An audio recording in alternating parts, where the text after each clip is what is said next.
Amarzoni menyebut kecewa dengan Irish Bella hingga putuskan konsumsi narkoba lagi. Pengakuan Amarzoni tersebut disampaikan Abdullah Emil Omar, mantan kuasa hukumnya di kasus narkoba yang menjeratnya pada Maret 2023. Emil jelaskan, Amarzoni kecewa karena dirinya selalu dituduh Irish Bella dan akhirnya putuskan gunakan narkoba lagi. Menurut Emil, memang ada beberapa hal yang dijadikan alasan oleh Amarzoni untuk kembali pakai narkoba. Pengakuan pertamanya adalah karena Amar merasa kecewa terus-menerus disebut sebagai pemakai narkoba oleh Irish Bella sesaat setelah bebas dari rutan Cipinang. Kalau alasan dia bilang, aku kecewa sama Ibel karena terus menuduh aku pakai narkoba, padahal aku sudah berhenti pada saat pertama keluar dari lapas saat itu.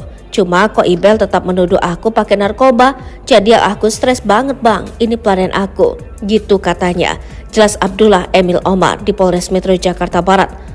Kemudian Amarzoni juga mengatakan bahwa hal lain yang dijadikan alasan olehnya untuk kembali pakai narkoba adalah karena diceraikan Irish Bella.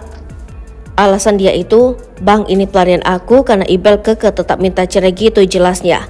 Emil tak membenarkan dua hal yang disampaikan oleh Amarzoni sebagai alasan untuk kembali terjerumus ke kasus narkoba.